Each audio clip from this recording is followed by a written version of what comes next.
Hello बच्चों, इस video में हम पढ़ेंगे चैप्टर ट्राइबल कम्युनिटीज। तो बच्चों, सोसाइटी जो थी उसमें बहुत सारे बदलाव हो रहे थे मेडिवियल पीरियड में। तो दो टाइप की सोसाइटी हो गई थी। These rules as prescribed by the Brahmins, जो कि बड़े राज्य में जो शासक थे वो एक्सेप्ट करते थे। उस समय में सोसाइटी दो मेजर डिवीजन में डिवाइडेड हो गई थी। एक था कास्ट बेस्ड सोसाइटी, जिसमें कि लोग जो थे हाई कास्ट और लो कास्ट के लोग अलग अलग रहते थे। लोग जो थे अकॉर्डिंग टू देयर बर्थ, उनका जिस परिवार में जन्म होता था उसके हिसाब से वो हाई और लो कास्ट के माने जाते थे। एक ह्यूज गैप था could be observe between the two caste, बहुत बड़ा डिफरेंस था दोनों कास्ट के बीच में। There were other kinds of society, दूसरी सोसाइटी भी थी हमारे देश में जो कि इन सोशल रूल्स को नहीं फॉलो करती थी एंड इन रीति रिवाजों को नहीं मानती थी, लेड डाउन बाय द ब्राह्मण। और ये सोसाइटी जो थी वर मोर इक्वल इन नेचर, इनको भी बराबरी का महत्व दिया जाता था। एंड इस तरह की सोसाइटी को अक्सर ट्राइबल सोसाइटीज बोला जाता था। तो आइए पढ़ते हैं ट्राइबल सोसाइटीज के बारे में। बच्चों, हमें बहुत थोड़ा पता है ट्राइबल सोसाइटीज के बारे में and the groups of this period. बहुत सारे रीजन है इसके पीछे। कुछ उनमें से हैं जैसे कि कोई रिटन रिकॉर्ड अवेलेबल नहीं है ट्राइबल लोगों के बारे में। ट्राइबल पीपल जो थे वो प्राइवेसी पसंद करते थे एंड इसलिए वो आउटसाइडर्स को जल्दी अलाउ नहीं करते थे अपने नजदीक आने के लिए, अपनी टेरिटरी में आने के लिए। जनरली ये जो ट्राइबल लोग थे ये रिमोट एरियाज में रहते थे, जैसे कि घने जंगलों में रहते थे या पहाड़ी एरिया पर रहते थे। ऑक्यूपेशन, तो जो ट्राइबल लोग थे वो ज्यादातर खेती, हर्डिंग, हंटिंग, गैदरिंग में बिजी रहते थे एंड वो नेचुरल रिसोर्सेज पर डिपेंड थे। और जिस एरिया में वो रहते थे वहाँ के नेचुरल रिसोर्सेज जो भी होते थे वो उनका व्यवसाय होता था। जबकि कुछ दूसरी ट्राइब्स थी जो कुछ सुटेबल प्लेसेस में सेटल हो गई थी। दूसरे तो जो बंजारा जीवन व्यतीत करते थे और एक जगह से दूसरी जगह खाने की तलाश में घूमते रहते थे। उनमें से बहुत सारे सेटल भी हो गए थे एंड कुछ ऐसे लोग थे जो कुछ दूसरे प्रोफेशंस को अपनाते थे और वो एक जगह से दूसरी जगह घूमते रहते थे चीजों के लिए, या लोगों को अपना गाना गा के या फोक डांस करके लोगों को एंटरटेन करते थे।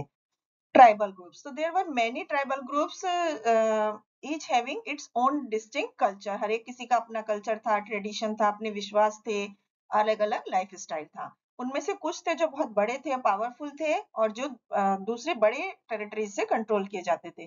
तो बालोक ट्राइब्स जो थी वो नॉर्थ वेस्ट में थी। गोंड्स जो थी वो सेंट्रल इंडियन में वो बहुत शक्ति में पावरफुल थे। एंड खोखर्स और गखर्स जो थे वो मेन ट्राइब्स थे पंजाब में। भील और कोलीज जो थे वो वेस्टर्न पार्ट में थे। एंड चीरोज, मुंडास, संथल्स, खासी, नागा, अहोम ये ईस्टर्न पार्ट में के कुछ ट्राइबल ग्रुप्स थे।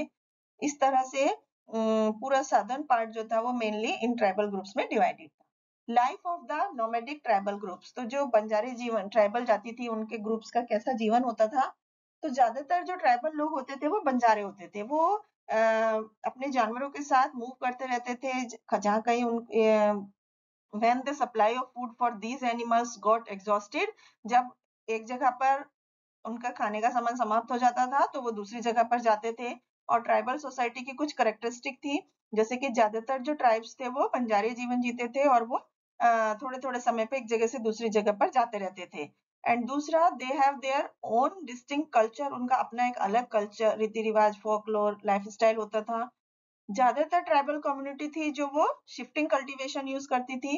इसके बाद इकोनॉमिकली वो सेल्फ सफिशिएंट थे। इसका मतलब था कि वो एक सब्सिस्टेंस इकोनॉमी थी उनके पास, जिससे वो जितनी उनको जरूरत होती थी। And they have their own political system with a tribal chief. इसके बाद changes in the tribal societies, तो समय के साथ साथ ट्राइबल ग्रुप्स जो थे वो नए कल्चर उन्होंने अपनाए। उसके फलस्वरूप क्या हुआ, धीरे धीरे उनमें बदलाव होने शुरू हो गए उनके लाइफ स्टाइल में, वो मॉडर्न लाइफ स्टाइल अपनाने लगे and reach the tribal society also. And gradually उनका जो जीवन था वो बदलने लगा। ज्यादातर जो ट्राइबल ग्रुप थे वो एक सेटल्ड लाइफ बिताते थे और उन्होंने एग्रीकल्चर के बेटर तरीकों को अपना लिया था। उनमें से ज्यादातर जो कस्ट रीति रिवाज और जो सेरेमनीज होती थी वो भगवान पर विश्वास करते थे and also became part of existing culture. तो मेडिवियल पीरियड में कुछ ट्राइबल ग्रुप थे जो बहुत पावरफुल और डोमिनेंट हो गए थे। कुछ ग्रुप उनमें से ट्रेड रूट से कंट्रोल किए जाते थे एंड फॉरेस्ट रिसोर्सेज थे। उनमें से गोंड्स और अहोम जो थे वो शक्ति में आए और इंडिपेंडेंट राज्य बन गए। उसके बाद द गोंड्स, तो गोंड्स ट्राइब जो थी वो सबसे पावरफुल ट्राइब थी ट्राइबल ग्रुप की सेंट्रल इंडियन में। तो वो जो थे एक बहुत बड़े जंगल एरिया में रहते थे जिसको कि गोंडवाना बोलते हैं। During the late 14th century तो गोंड्स जो थे, गोंड ट्राइब मैन जो थे, उन्होंने अपने आप को ऑर्गेनाइज करना शुरू कर दिया था ग्रुप में, और इस समय में बहुत सारे गोंड राज्य इमर्ज हो गए थे और वो पावरफुल हो गए थे। उसके बाद एडमिनिस्ट्रेशन, जो लार्ज गोंड ट्राइब थी वो बहुत सारे छोटे छोटे हिस्सों में बट गई थी, और हर एक हिस्सा जो था वो एक राजा या रानी उसको हेड करता था।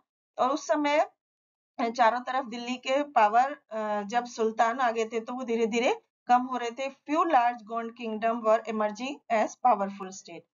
एडमिनिस्ट्रेशन सिस्टम जो था इन राज्यों का वो सेंट्रलाइज्ड हो गया था, एंड राज्य जो थे वो गढ़ में डिवाइड हो गए थे, और हर एक गढ़ जो था वो 84 में डिवाइड हो गया था, और जो कि 84 गांवों का एक समूह होता था, और हर एक 84 जो था वो फिर से बरहट में डिवाइड हो गया था, जो कि 12 गांवों का एक समूह होता था। उनका गोंड्स का मेन ऑक्यूपेशन खेती था, और वो शिफ्टिंग कल्टीवेशन प्रैक्टिस करते थे। एडमिनिस्ट्रेशन तो अहोम्स जो थे एक ट्राइबल सेटअप था उनके पास, और state dependent upon forced labour.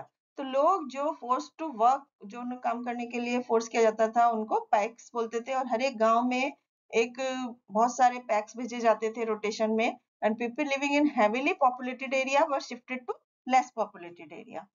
ज्यादा आबादी वाले जगहों से कम आबादी वाले लोगों में जगह पर लोग शिफ्ट होते थे। तो Rudra Singh was the most powerful Ahom, जिसने कि 1696 से 1714 तक शासन किया। Ahom kept good record and are known for their chronicles called Brunjis or Ahom historical work. Thank you.